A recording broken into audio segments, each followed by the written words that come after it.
Hello, ladies and gentlemen, and welcome to the Leadership Lounge with Marlowe Foster. Today we have in focus InterAct. InterAct is based in Wake County, North Carolina. InterAct is dedicated to ending the cycle of domestic violence and sexual violence in Wake County. InterAct saves lives, rebuilds lives, and secures safer futures for victims and survivors and their families. The nonprofit offers a suite of services to its clients, including crisis hotlines, court advocacy, and e-filing protective orders, an emergency shelter, individual and group counseling, personal and economic empowerment, and sexual assault services. Joining us today from InterAct is Allison Strickland, who serves as Chief Development Officer of InterAct. We're excited about our show today. Ladies and gentlemen, it's time to kick back on the Leadership Lounge with Marlowe Foster. So, Allison, I want to welcome you to the Leadership Lounge. Thank you so much for joining us today. And I've given you and InterAct the most amazing intro. So I just want to I want to jump right into it. So our listeners know a little bit about InterAct through the introduction, but I want you to tell me about InterAct and your experience there in your own words. Well, InterAct has been serving the Wake County community for 41 years. And really, that's about the life cycle, the lifespan of the domestic violence movement nationally, maybe started a few years prior to that. And we are the only comprehensive service provider for victims who are reaching out in need of services if they've experienced domestic violence or sexual assault. We are serving nearly 60,000 individuals in our community every year. And what we're finding is that number just kind of continues to grow. I would say probably 7 years ago, we would have 7 people walking through our doors every day looking for help. Now that number is around 23 to 26 a day. So Allison, and this may seem like a very basic question, but I think it's important for our listeners. So when you talk about domestic violence and sexual violence, can you help our listeners to understand more specifically what you mean and kind of what is the framework around that? Yeah, absolutely. So issues of domestic and sexual violence, really at the root, they're issues of power and control. Someone using their force to control and exert their power over another person. With domestic violence, sometimes it's also called intimate partner violence. It's a pattern of behaviors that a partner is using to control the other person in that relationship. With sexual assault, it's using that power and control to rape, attempt to rape, or just really any unwanted sexual contact or threats thereof. It's kind of what we're talking about in those two situations. And lots of times we hear in the media discussions of if you are married to an individual, someone is your partner, and then people try to kind of is it sexual violence or domestic assault if someone is your partner or you're married? How do you parse all of that, and how do you help someone better understand that? So, yes, there's certainly an interesting conversation right now around, where that definition lies. Currently for gay couples, they are not always given the same rights to exert a claim of domestic violence or sexual assault that an opposite sex partner could claim as well. Which is really interesting that maybe they're not offered the same legal protections through domestic violence protective orders. And so that's certainly a challenge. So really what I'll say is no one is exempt from these issues. Married, unmarried, heterosexual, same-sexual, couples, these are issues that are really facing everyone.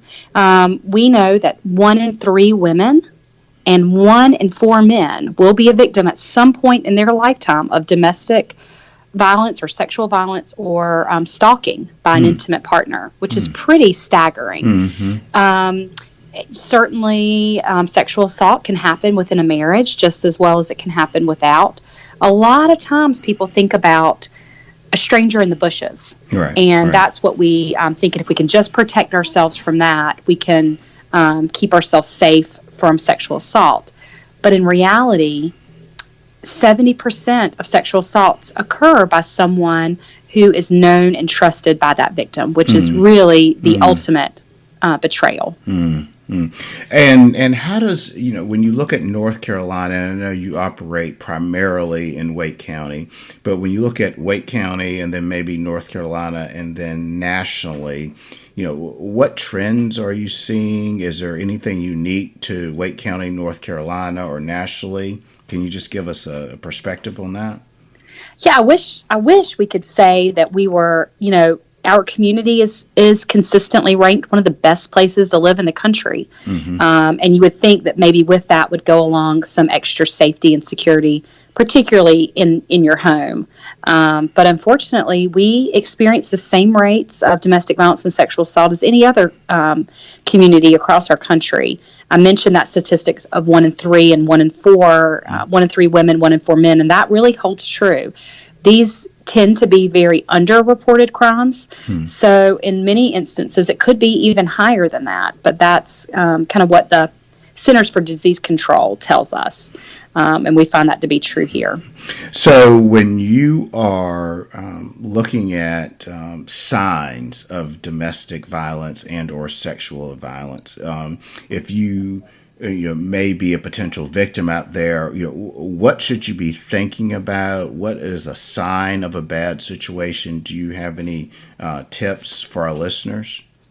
We talk, I would say big red flags to look for is controlling behavior, threats of violence, and jealousy. A lot of times I would say that a victim will say that violence, physical violence, wasn't something that happened right away, that it was other controlling behaviors, and jealousy were the things that they noticed first, and that they maybe mistook that for the fact that this person must really love them if they cared so deeply about what they were wearing, or they cared deeply about who they were hanging around.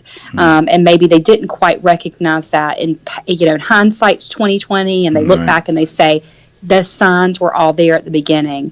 Most people don't walk into a first date and physically assault their partner. That usually is something that builds over time. And quite frankly, once it's hit that point, it's extremely dangerous for that person to safely exit the relationship.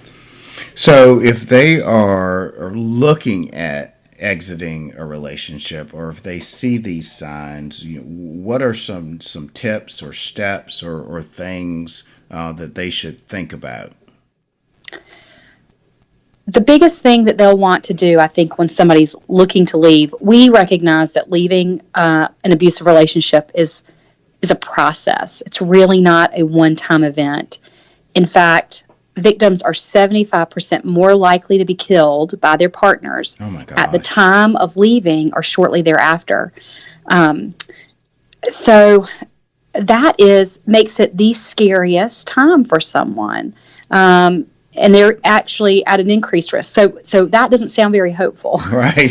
When you say something like that. Oh my gosh. But there are so many resources out there for people when they are taking that courageous step. They don't have to do it by themselves. There are organizations in every community, just like InterAct, that are willing to walk beside someone, help with that safety planning that's crucial, and make sure that they have every resource that they need. For some people, that safety planning might involve getting all their phone numbers, maybe having a safe phone that they can access that's not being monitored by their partner, really making sure they have some access to financial resources, perhaps something they've been able to put some money away, or they have access to some money that they can get to, thinking about what they would what important materials and papers, birth certificates and passports and things that they might need at that time of leaving. So when someone calls our crisis lines or comes in for counseling, we're helping them to put that safety plan together, even if they're not ready to leave yet. Victims are, they have been kind of navigating this relationship for a long time, and they've probably picked up some really good tools for keeping themselves safe. And so we know that they're the experts on this situation, and they have to be in control, and they have to kind of be an active participant in planning for their safety.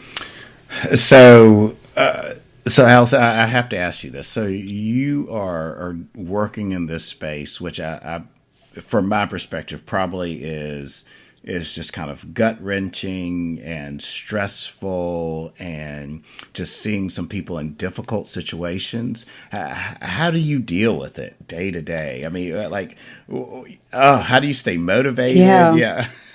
That is the question we get asked all the time. Like, why in the world do you want to do this work? Or how do you do this? And I've been with InterAct for a while, and actually this is my second time around. I was with InterAct for a number of years and had an opportunity to go elsewhere and had the opportunity to come back. And I came back because this organization feeds my soul like nothing else.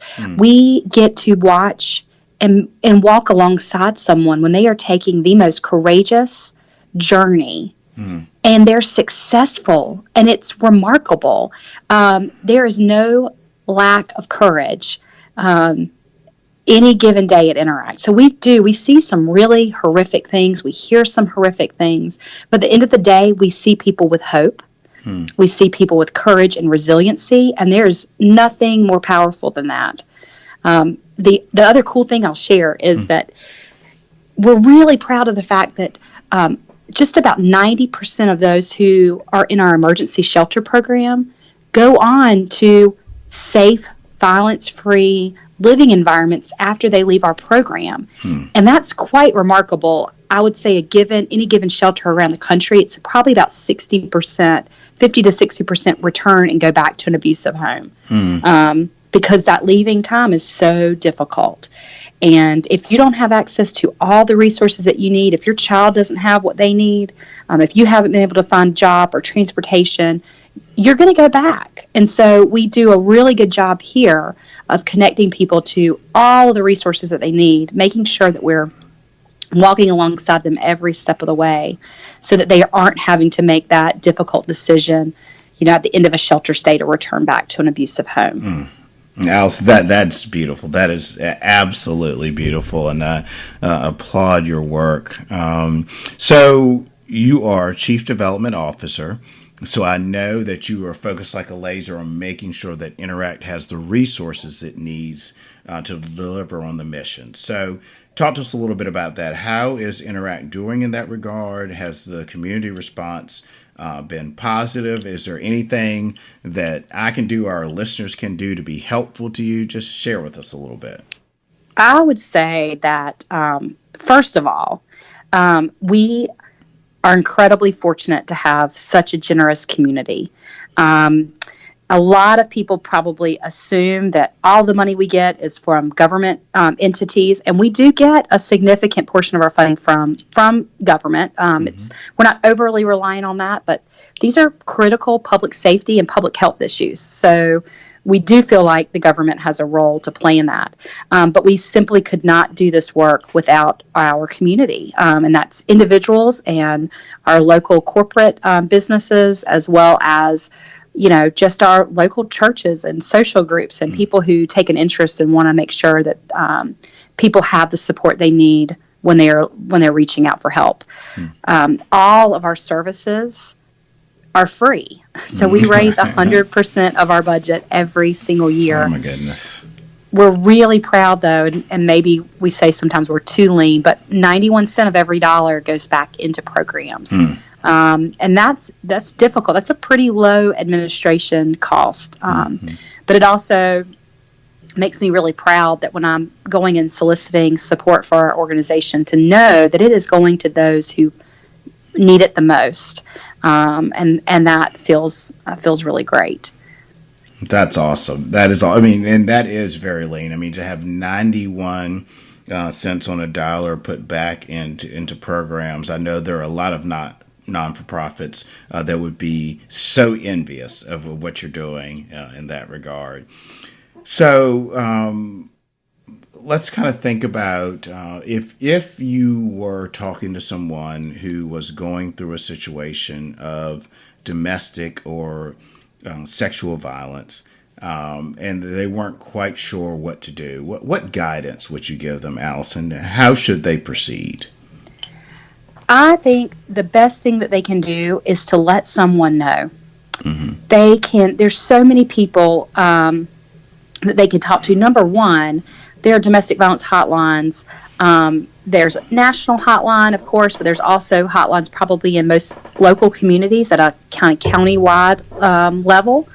I would encourage someone to seek some support and some guidance. They do not have to do this by themselves, and they really shouldn't. But they also should tell other people who they know, love, and care about them. I think we find that victims will, a lot of times, or homicide victims, somebody knew. Right.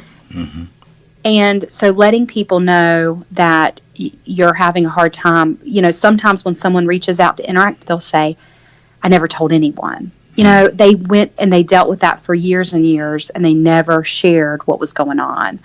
So sharing with a friend, sharing with your employer what's happening. Your employer may have resources in place to help keep you safe and keep others safe in the workplace. And can maybe help alleviate some of the barriers to being able to leave as well.